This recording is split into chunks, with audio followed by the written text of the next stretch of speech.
Bonjour, aujourd'hui nous sommes dans l'église Sainte-Marie-Majeure pour parler de la semaine pascale en compagnie de trois de nos invités.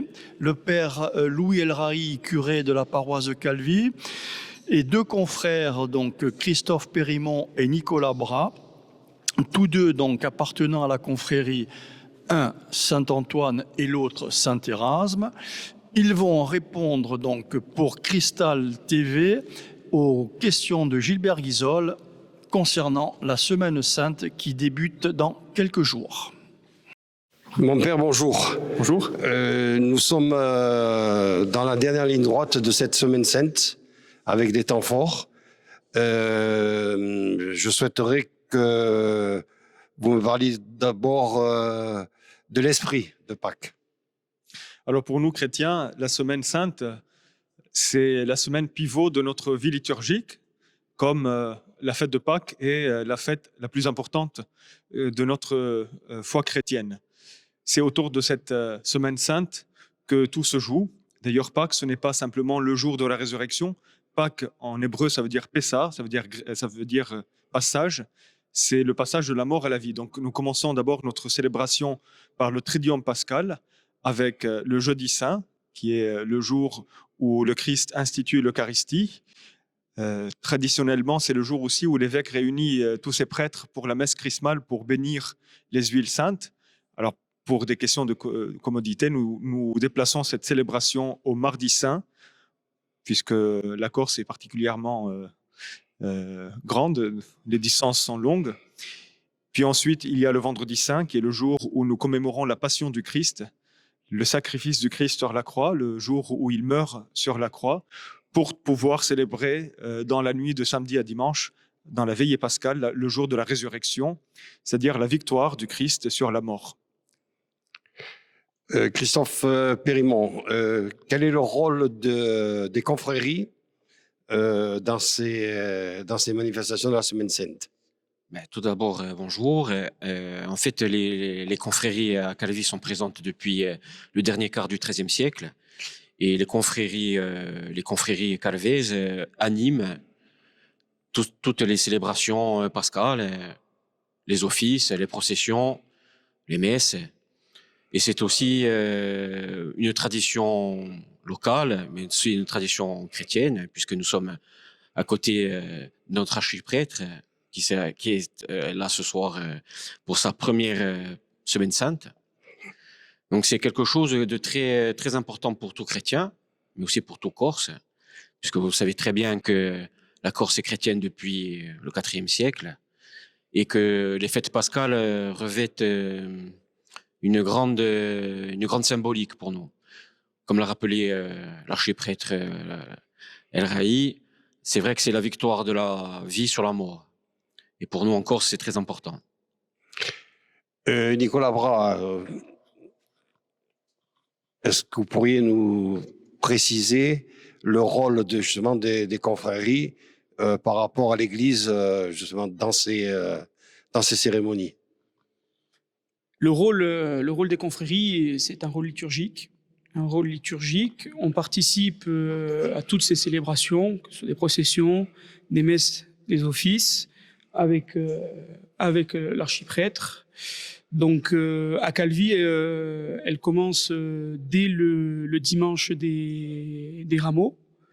Donc elle commence dès le dimanche des Rameaux. Elle se poursuit ensuite le mercredi soir avec l'office des ténèbres, qui a lieu à la cathédrale, habituellement à l'oratoire, mais l'oratoire n'étant pas disponible, c'est à la cathédrale.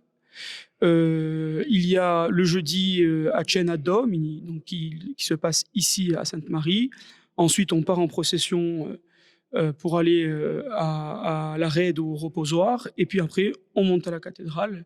Donc pendant cette Cena Domini, il y a le lavement des pieds de la confrérie Saint-Érasme à l'église Sainte-Marie, puis celui de la confrérie Saint-Antoine à la cathédrale avec la distribution des canistrés. Et puis le vendredi, pour HRK, le vendredi matin, et ensuite le soir avec à Parade. Donc c'est les confrères de Saint-Érasme qui partent de l'église Sainte-Marie et qui rejoignent la confrérie Saint-Antoine à la citadelle pour la traditionnelle granit. Voilà. Puis après, le dimanche de Pâques et le lundi de Pâques, la messe est célébrée à la cathédrale pour la résurrection. Tout ça avec le Père Louis et avec l'archiprêtre Louis et les deux confréries qui, bien évidemment, participent à la liturgie, mais ce tout au long de l'année, de la cité. Concrètement, quelle est vraiment la place de l'Église et de la confrérie dans ces manifestations? Est-ce que c'est la confrérie qui dirige les cérémonies de Pascal? Non, c'est l'archiprêtre Voilà. qui dirige les cérémonies pascales. Non, la confrérie, en fait, les confréries, nos confréries sont un soutien liturgique. On vient embellir les célébrations par le chant, par la participation de nos confréries aux processions. Lors de ces processions, bien évidemment, on porte des statues. On porte des croix, donc tout ça en fait est liturgique. Même si il y a une certaine théâtralité, donc c'est pas un terme qui est péjoratif, mais comme dans toute liturgie, mais ça reflète avant tout une prière collective. Et donc, et quand on a compris ça, on arrive à être plus vrai pour les autres, mais surtout à être plus vrai pour nous-mêmes. Mon père, vous voulez déjà rajouter quelque chose? Oui, simplement pour dire que d'abord la liturgie, c'est pas notre liturgie, c'est la liturgie de l'Église qui s'exprime d'une manière particulière, d'une manière locale ici à Calvi, comme à Sartène ou à Paris ou au Liban. Il y a toujours une incarnation de la parole de Dieu et de la liturgie pour qu'elle soit aussi parlante d'une manière culturelle aussi. Donc du coup, effectivement, c'est ni la mienne ni celle des confrères, c'est la liturgie de l'Église et nous sommes au service de cette liturgie, nous la vivons de manière particulière ici. Un des temps forts de ces cérémonies, c'est bien évidemment la procession de la granit, tout là. Là, je pense Christophe. C'est ma première année, donc je laisse Voilà. aux experts. Merci pour les experts. Oui, bien sûr, la granit est vraiment la symbolique de Pâques, puisque à Calvi, déjà, elle a une particularité, la granit, parce qu'elle a deux files, une file intérieure et une file extérieure. La file intérieure et la file extérieure se croisent. Bien sûr, c'est le symbole de l'escargot, le symbole de la vie. Et une particularité, c'est que, en fait, une file tourne dans le sens des aiguilles d'une montre et l'autre dans l'autre sens, évidemment. Et une particularité, c'est quand nous sommes tous étreints par nos frères et par cette foi qui se caractérise par la granit. On est tous serrés. C'est là où notre foi prend forme, hein, bien sûr. Hein. C'est aussi le symbole, le granit, c'est aussi le symbole de la vie, puisque une fois que nous sommes tous enroulés, on se déroule. Là, on se retourne tous dans le même sens. Et puis c'est le symbole, comme je rappelais tout à l'heure, de la victoire de la vie sur la mort. Voilà, c'est un symbole de vie. Et c'est vrai que la granit dans la Calvi est spéciale parce qu'il y a ces deux files. Mais c'est vrai que nous sommes très attachés à cette célébration, à cette procession, qui est rythmée par des chants qui généralement sont assez, comment dire, ils sont pas très joyeux, hein, mais ils symbolisent aussi notre foi, notre adhérence à l'Église. Nous sommes à côté de l'Église, nous sommes dans l'Église, et nous sommes ici aussi les confréries à Calvi pour aider les prêtres, les évêques qui viennent nous aider pour ces célébrations. On ne peut pas parler de ces cérémonies sans évoquer la mémoire de l'abbé Ange-Michel Valéry, qui nous a quittés l'année dernière. Vous avez un petit mot à dire, mon père? Il nous manque. Et je pense que c'est un sentiment unanime. C'est vrai que c'est la première année où nous allons célébrer ces fêtes pour la première fois sans lui, depuis 12 ans. Donc, il laisse un grand vide. En tout cas, pour moi, il m'aurait été d'une grande aide Ouais. pour pouvoir faire justement ce tuilage. Je comptais sur lui et il est parti de manière prématurée. Oui, bien sûr, comme l'a rappelé l'archiprêtre Louis, il y a presque un an, jour pour jour, nous avions la chance et l'honneur d'avoir aussi le futur cardinal avec nous. Je n'avais jamais vu l'évêque de Corse à Calvi pour le tridium, le début du tridium pascal à Calvi.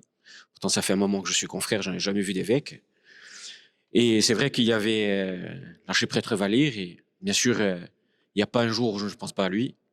Je pense que tout Calvi e tutta la Balagna e tutta la Corsica pensa a ele, ou pensa a sua mamma di noi, che si marita fa qualche mese, e stanno preghiamo per ele, che riposano in santa pace, ma preghiamo di noi per tutti i nostri antichi, che hanno lasciato le nostre tradizioni e sta fede cristiana di buoni secoli. Nicolas. Bien évidemment, la mémoire d'Ange Michel Valère est présente. C'est la première semaine sainte, en tout cas pour nous, depuis qu'il a été à Calvi, donc depuis 12 ans sans lui, pour faire vivre sa mémoire, on se doit, nous, confrérie, de manière très modeste et très humble, faire continuer à faire vivre ces traditions pour ceux qui nous ont accompagnés, qu'on n'a pas connus, et pour ceux qui continueront encore à nous accompagner. Mon père, le mot de la fin. Le mot de la fin, c'est de dire que la Semaine Sainte commence par le dimanche des Rameaux, où il va y avoir beaucoup de monde qui vont venir faire bénir leur crocietta, qui vont faire cet acte qui est aussi un acte de foi et d'espérance, puisque cette croix qui reste verte pendant un certain temps rappelle aussi notre foi et notre espérance. Mais il ne faut pas que cet acte de foi s'arrête à la fin de la célébration, quand on aura récupéré cette crocietta. Il faut que notre foi nous pousse aussi à vivre tout le Tridium pascal, à suivre le Christ qui entre de manière glorieuse dans la ville de Jérusalem, mais aussi le Christ qui va jusqu'à la croix et aussi le Christ qui va jusqu'à la résurrection. Sinon, notre foi est incomplète. Saint Paul dit, si vous ne croyez pas en la résurrection, votre foi est vaine. Donc, c'est une invitation pour que tous, nous puissions vivre cette semaine sainte avec beaucoup de foi, beaucoup d'espérance. Merci. On peut rappeler l'horaire de ce dimanche des Rameaux. Dimanche des Rameaux, la messe est à 10h ici, contrairement à habituellement, puisque il y a aussi d'autres messes qui vont suivre. Il y a aussi la messe anticipée à 18h le dimanche. Et puis, il y a les autres messes que vous pouvez découvrir sur les panneaux d'information ou sur le site du diocèse, sur la page de la paroisse. Je vous remercie d'avoir consacré de votre temps pour cette petite interview. Merci à vous. Merci.